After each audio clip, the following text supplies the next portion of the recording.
Dan tema kita pada malam hari ini, kita akan bahas mengenai bekam dan penyembuhan penyakit kronis. Langsung saja saya sapa tamu saya Pak Ibrahim. Assalamualaikum Pak, apa kabar? Waalaikumsalam warahmatullahi wabarakatuh. Baik, Alhamdulillah. Sehat ya Pak? Alhamdulillah. Sehat. Baik, Pak, kita temanya mengenai bekam dan penyembuhan penyakit kronis. Biasanya berbicara tentang mereka yang mengalami gangguan penyakit kronis ini, kadang kan biasa susah untuk disembuhkan. Apa benar Pak penyakit kronis ini tidak bisa disembuhkan begitu? Bismillahirrahmanirrahim. Assalamualaikum warahmatullahi wabarakatuh dan selamat malam. Kita kembali dalam dialog pengobatan alternatif. Malam hari ini saya akan mengupas satu judul, iaitu bekam dan penyembuhan penyakit kronis. Sebelum saya menjawab pertanyaan tentang penyakit kronis yang susah disembuhkan ini, mungkin perlu saya sentuh dulu tentang bekam. Oke, baik Pak. Bekam ialah satu bentuk pengobatan. Satu bentuk pengobatan dan pemeliharaan kesehatan. Jadi ada dua di situ. Bekam ialah satu bentuk penyembuhan penyakit dan juga pemeliharaan kesehatan dengan cara membuangkan darah kotor dari dalam tubuh melalui alat bekam. Jadi bekam ialah mengeluarkan darah kotor dari dalam tubuh dengan menggunakan peralatan bekam, yang mana darah kotor ini yang disebut dengan toksin, yang mana toksin ini ialah penyebab hampir ke semua penyakit. Okey. Jadi itu bekam. Yang dikeluarkan dengan bekam ialah darah kotor. Jadi kalau darah bersih yang dikeluarkan itu bukan bekam. Itu sama dengan donor darah. Jadi kalau dengan donor darah itu yang bersih yang ambil. Dengan bekam yang dikeluarkan yang kotor. Artinya kalau ada tukang bekam ni kan ramai. Betul Pak. Ada mereka yang belajar dengan betul, ada yang belajar 3 jam dah besok dah bekam. Ada yang belajar 2 hari sudah bisa buat bekam. Okey. Ini kebanyakannya mereka belum memahami betul-betul. Sehingga ketika darah keluar, itu sudah dikatakan darah kotor. Darah kotor ialah penyebab kepada penyakit, dan ini yang dibuang dengan alat bekam. Ketika darah kotor itu dikeluarkan, maka perlahan-lahan anggota badan akan berfungsi lebih baik, maka kesehatan akan datang gitu. Jadi kalau ada orang yang membekam dengan menggunakan pisau, itu kebiasaannya kalau dengan pisau itu dilukakan, yang darah keluar itu menetes. Kalau menetes itu darah bersih. Jadi darah kotor ini dia membeku.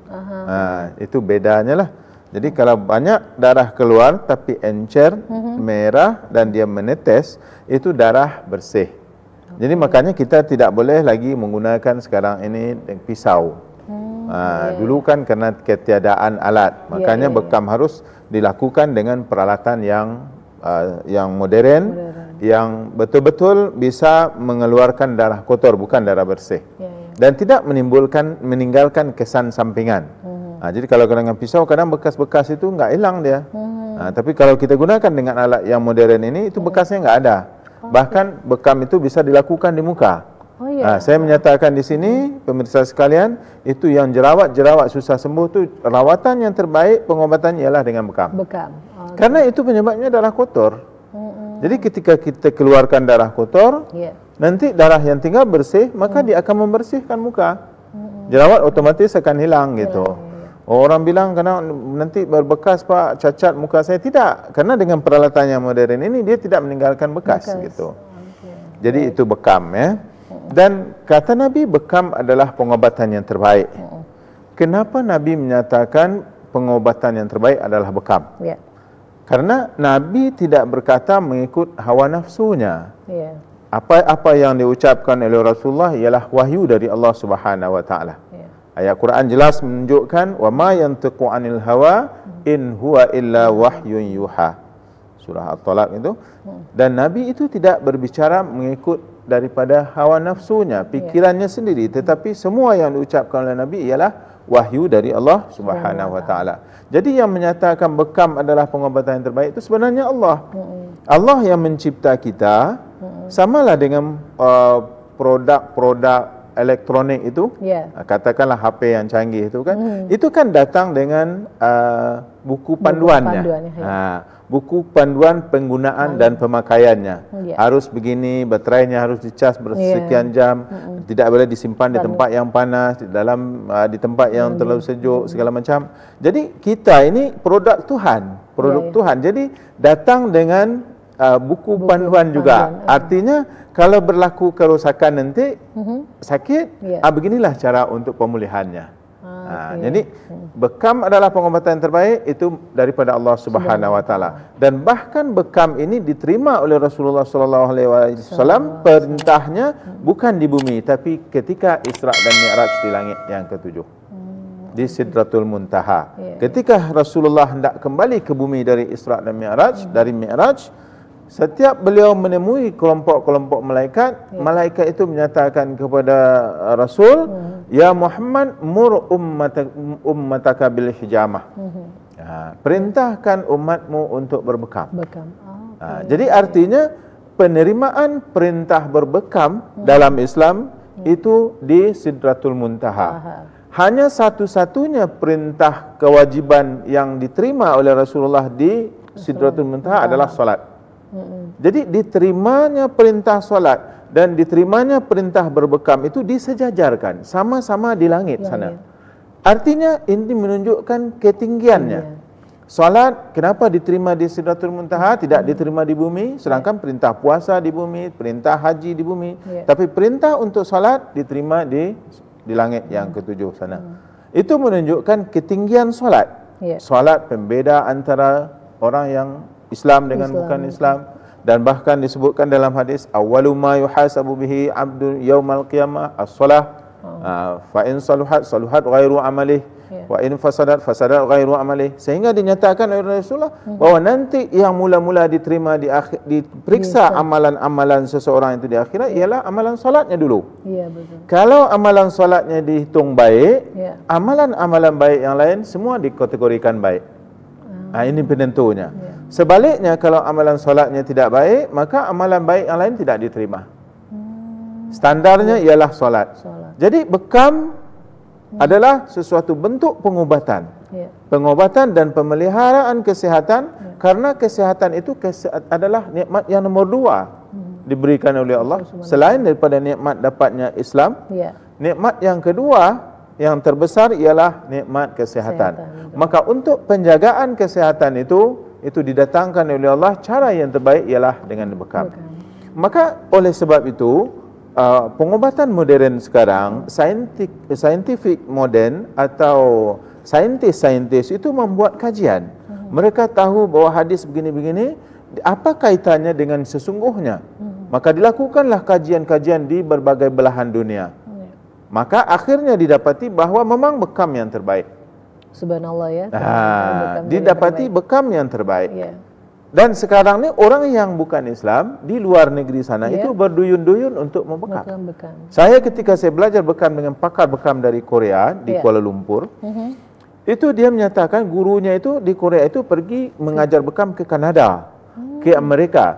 Di Amerika katanya sekarang ini sekali berbekam itu $400. 400 US dollar itu ke waktu itu hampir 10 tahun yang lalu. Berapa sekarang ya? Sekali berbekam dikatakan di US $400. Kenapa? Karena mereka menghargai betul ini betul-betul pengobatan yang menyembuhkan. Dan itu dah hasil kajian saintifik. Jadi saya membawa judul ini dan mengembangkan, memberitahu kepada masyarakat kita di Batam ini supaya kita memahami. Kalau tidak paham datang, nanti saya beri kepahaman. Saya akan buktikan bahawa bekam adalah yang terbaik untuk hampir semua penyakit. Kadang-kadang ada pasien saya kencing manis, diabetes, enggak mau dia berbekam. Karena saya takut Pak nanti luka susah sembuh katanya. Saya akan menunjukkan nanti mungkin satu judul kita akan buat di Batam TV ini nanti bekam dan penyakit kencing manis. Ada gambar-gambar yang saya ambil ketika saya membekam orang-orang yang kencing manis yang malah sudah hampir dipotong kaki. Dan sebahagiannya sembuh dengan berbekam. Jadi betullah hadis Nabi yang menyatakan bahawa bekam adalah pengobatan yang terbaik. Gitu. Jadi penyebab penyakit ialah toksin. Cara penyembuhan penyakit yang paling baik ialah buangkan toksin dari tubuh. Simple. Dan semua orang boleh bisa paham gitu. Cuman ada kelanjutannya. Itu toksin itu dari mana datangnya? Nah, kita akan menyembuhkan penyakit kronis. Karena setiap penyakit kronis itu bisa disembuhkan apabila kita jelas penyebabnya dari mana.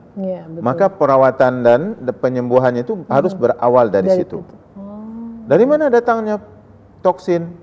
Banyak mereka-mereka yang membekam itu mereka nggak bisa menjawab dengan betul. Katanya toksin daripada makanan, Pak. Makanan kita sekarang ini kan banyak yang bertoksin, banyak yang mengandung bahan kimia dan segala macam. Itu betul. Tapi masalahnya 10 tahun yang dulu kita makannya itu juga, dia tidak menjadi penyakit. Kenapa sekarang jadi penyakit? Gitu. Jadi artinya bahwa toksin akan menumpuk di dalam tubuh dikarenakan fungsi organ utama dalam tubuh kita itu sudah menurun. Dan organ utama yang menurun fungsinya itu ialah masalah ginjal, organ ginjal dan juga organ liver gitu. Jadi terkumpulnya toksin di dalam tubuh ialah apabila sudah menurunnya fungsi ginjal. Gitu. Baik. Dan itu kalau seperti Bapak katakan tadi bahwa itu bermasalah ya Pak ya. Kadang banyak pasien yang mengalami penyakit kronis, kemudian bila diperiksa di labor, itu hasilnya selalu negatif. Malah ginjal dibilangnya sih nggak apa-apa begitu. Kemudian sedangkan Bapak tadi mengatakan ginjal itu dulu justru itu jadi puncak masalahnya. Baik. Satu pertanyaan yang bagus sekali. Memang banyak yang menyatakan begitu ketika datang kepada saya, ini ginjal Bapak sudah mulai bermasalah. Itu dengan tegas dia menjawab, Pak, saya baru sebulan yang lalu buat full medical check up. Benar. Saya buat bukan di Batam, Pak, katanya. Di Kuala Lumpur saya buat, katanya. Jadi untuk meyakinkan dia terbang ke Kuala Lumpur dan di sana dilakukan gitu. Akhirnya saya bilang begini, kalau di medis di labor itu tahunya bermasalahnya ginjal itu yang pertama apabila nanti diukur fungsi ginjal itu sudah mengecut. Ukurannya sudah mengecil. Ukuran ginjal yang normal ialah kalau tinggi panjangnya itu antara 10 dan 12 cm. Lebarnya lebih kurang 6 ke 8 cm gitu. Jadi kalau ukurannya itu sudah sampai tinggal 10 cm atau 8 cm, 7 cm, sentimeter, itu dikatakan ginjal sudah mulai bermasalah. Sebelum itu tidak diketahui. Itu. Sebenarnya ini perlu dibetulkan bahwa ginjal adalah satu organ yang paling penting di dalam tubuh manusia. Jadi ketika akan berlaku kerosakannya mesti ada tanda-tanda. Bahkan kita haus saja ada tandanya, mengantuk saja ada tandanya, gitu. Lapar saja berbunyi-bunyi di dalam perut kita. Ini ginjal satu organ yang paling penting di dalam tubuh. Akan berlaku kerosakannya tidak ada tanda-tanda itu mustahil sama sekali. Nah, cuman orang tidak memahami. Saya selalu mengutarakan bahwa tanda ginjal yang sehat ialah yang pertama itu malam tidak bangun kencing.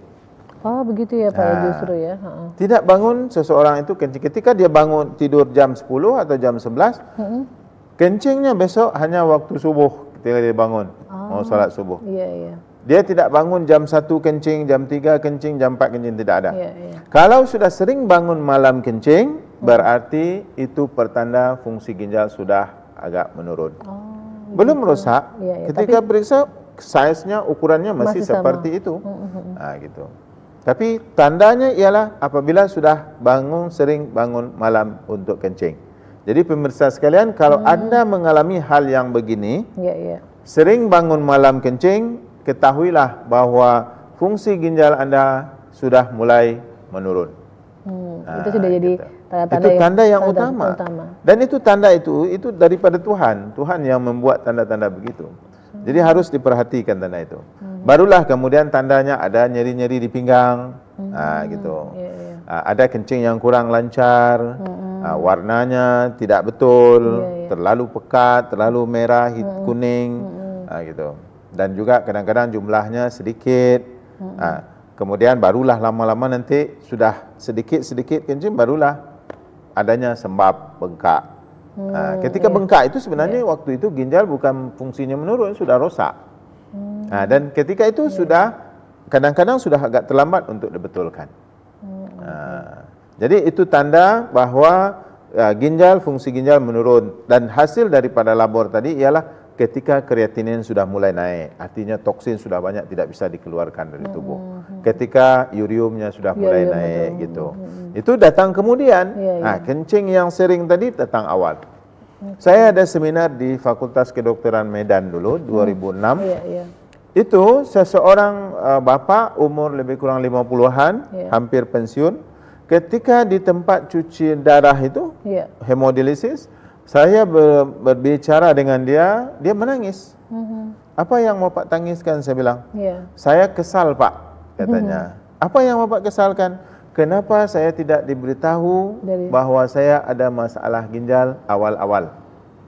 Ketika saya tanya, ketika diberitahunya, yang saya kesalkan Pak, kenapa saya tiba-tiba dibilang harus cuci ginjal? Padahal sebagai seorang PNS, saya tiap-tiap tahun melakukan medical check up, katanya gitu. Jadi tidak pernah diberitahu ginjal saya bermasalah. Tiba-tiba harus dicuci. Nah, ini yang saya kesalkan Pak, katanya. Nah, gitu. Tapi memang biasanya Pak itu yang saya dengar tuh ginjal tuh baru diketahui terakhir sih Pak gitu. Nah ini. Baik, satu pertanyaan yang bagus juga. Itu ketika ginjal seseorang itu berfungsi dengan baik, semua toksin-toksin dalam tubuh yang kita sebut dengan darah kotor tadi itu terbuang dengan lancar ketika seseorang itu kencing. Ketika seseorang itu bekerja mengeluarkan keringat, ketika seseorang itu berak, beol, itu ke toksin-toksin yang keluar itu semua. Jadi ketika toksin di dalam darah itu dikeluarkan melalui kencing. Toksin di dalam perut dikeluarkan melalui berak. Maka tanda kesehatan seorang sempurna ialah berak, kencing, lancar. Apabila ini sudah tidak lancar, ketahuilah bahwa Anda sudah sakit. Nah, cepat-cepatlah berobat. Karena terkumpulnya toksin yang lama di dalam tubuh akan menjadikan penyakit. Dan toksin itu akan berlipat ganda. Nah, gitu. Jadi ketika seseorang itu ginjalnya bagus, ginjalnya baik, itu tidak ada toksin-toksin yang akan tertinggal di dalam tubuh yang akan mengotorkan pembuluh darah, yang akan mengotorkan darah dan yang akan menyumbat pembuluh-pembuluh darah. Tidak ada, karena itu semua darah bersih. Maka ketika fungsi ginjal mulai menurunlah, adanya toksin-toksin yang tidak bisa dibuangkan dari tubuh. Maka yang tidak terbuang ini akan masuk ke dalam aliran darah bersih, bercampur baur dengan darah, akan berangsur-angsur, bulan demi bulan, tahun demi tahun, mengotorkan darah. Maka ketika sampai satu tahap, darah sudah kotor, perjalanannya sudah perlahan, maka dia akan mendap di dalam pembuluh-pembuluh darah tadi. Makanya saya bilang, selama ginjal itu berfungsi dengan baik, toksin dikeluarkan dengan teratur dari tubuh, itu tidak ada yang akan menjadikan penyakit dalam tubuh. Karena saya bilang bahwa penyebab penyakit ialah toksin. Betul. Di mana toksin yang banyak, maka itu yang akan sakit dulu. Dan yang membedakan antara satu penyakit dengan satu penyakit lain ialah di mana toksin banyak tadi. Kalau toksin banyak di kepala, maka kepala lah yang sakit. Kalau banyak di pinggang, pingganglah yang sakit. Kalau banyak di jantung, orang akan jadi sakit jantung. Itu terjadinya, dilakukan bypass kepada orang yang sakit jantung itu, menyempitnya pembuluh darah itu, yang menyempitkan pembuluh darah itu adalah toksin. Maka ketika darah Anda dibersihkan, maka toksin tadi akan berkurangan, bukan bertambah. Maka penyakit jantung akan beransur-ansur sembuh gitu. Nah, jadi begitu juga dengan tensi, begitu juga dengan penyakit-penyakit lain. Maka ketika ginjal sudah mulai bermasalah, banyaklah toksin. Maka mungkin kalau ke pankreas dia menghalang darah bersih, maka berlakulah apa yang disebut dengan diabetes. Kalau ke kepala dia, maka berlakulah apa yang orang sakit kepala lah, pelupa lah, dan mungkin mengantuk juga, mudah mengantuk dan segala macamnya lah, apabila toksin sudah banyak. Jadi kalau ginjal berfungsi dengan baik, toksin-toksin tidak banyak, maka penyakit kronis tidak ada. Jadi pemirsa sekalian, bila Anda tidak mau ada dihinggapi penyakit-penyakit kronis, maka berbekamlah dari sekarang. Baik, kita kembali buka telepon ya Pak ya. Halo, Assalamualaikum, selamat malam. Halo, Assalamualaikum. Halo, Assalamualaikum. Waalaikumsalam warahmatullahi wabarakatuh. Bapak dengan siapa ini, di mana? Ini Pak Karaman ini di Punggur ini. Pak Karman? Iya. Di mana? Di Punggur. Oh, Punggur. Silakan Pak Karman. Kalau misalnya sakit paru-paru dari kecil itu bisa Pak itu? Apa bentuk sakit paru-parunya, Pak? Iya Pak. Bentuk paru-parunya itu gimana? Dia Asma kalau kah? menurut dokter kemarin tuh minum air ketuban. Oh, oke. Jadi sudah itu sampai sekarang ini tuh kadang-kadang kayak sejenis ada batuk-batuk tapi mengeluarkan kayak darah gitu. Oke. Usianya Baik. berapa anaknya, Pak? Iya. Usianya? Usia? Usia 20 tahun. 20 tahun. Oh, sudah 20 tahun ya? Iya. Baik. Itu saja Dia Pak. batuk-batuknya sejak kapan, Pak? Apanya? Batuk-batuknya sejak kapan? Oh, 3 tahun yang lalu. 3 tahun yang lalu. Oke, baik, Pak ya. Cukup, Pak. Jadi Baik, nanti Pak Karman dijelaskan sama Pak Ibrahim ya. Iya ya Oke, Pak. terima Iya Bu, kasih iya Bu. Pak. saya Assalamualaikum. sudah bilang dari tadi bahwa penyebab penyakit ialah toksin. Iya. Jadi air ketuban itu toksin bagi anak yang baru lahir. Seharusnya dia tidak terminum, tapi karena proses kelahiran itu begitu, maka terminum kadang-kadang air ketuban itu harus bisa menjadikan masalah kemudian hari. Bisa waktu kecil jadi asma, bisa juga kadang-kadang sudah remaja seperti yang ini ada kemungkinannya. Jadi itu insya Allah boleh diselesaikan, Pak. Penyebabnya toksin, kita buangkan toksin, anaknya akan sembuh insya Allah. Kayaknya dia mau bergabung, Pak. Ya, Kita boleh. buka dulu yang telepon ya, Pak ya. Oke, halo, assalamualaikum, selamat malam. Selamat malam Pak. Malam, Ya, silakan, Bapak dengan Pak. siapa di mana nih? Ini mau tanya nih Pak. Ya, Dengan Pak silakan. siapa? Dari Kabil. Silakan Pak. Ini tangan ini kadang-kadang ditekan apa dia? Dia kan jadi merah jadi gitu, pisah ya gitu, kayak darah gitu. Ini kan ditekan itu. Ya, Jadi silakan, kan Pak, silakan. ditekan di kulit Tangan kita ditekan, ini. lepas itu jadi merah. Ya. Oh, tangan. Jadi oke. putih ya Pak, di putih Jadi ya, putih dia. berpisah gitu. Hah? Oke. Kira-kira penyakit apa tuh Pak ya? Keluhannya apa, Pak? Yang lain? Apa ya keluhannya? Kadang perut gembung Pak. Gembung. Oh, oke. Lagi? Nah itu aja Pak, makasih Pak ya. Oke, baik. Oke, terima kasih Ya, Bapak. Assalamualaikum. Waalaikumsalam warahmatullahi wabarakatuh. Kayaknya tadi agak feedback, Oke. silakan. Kalau perut gembung, itu tangan ditekan, dia jadi putih. Seharusnya darah kita kan merah, memerahkan iya. kulit Oh, gitu telapak tangan maksudnya. gitu. Jadi beliau ini bila ditekan itu memutih dia gitu. Dan beliau ada kembung. Oke. Apabila kita seseorang itu ada kembung,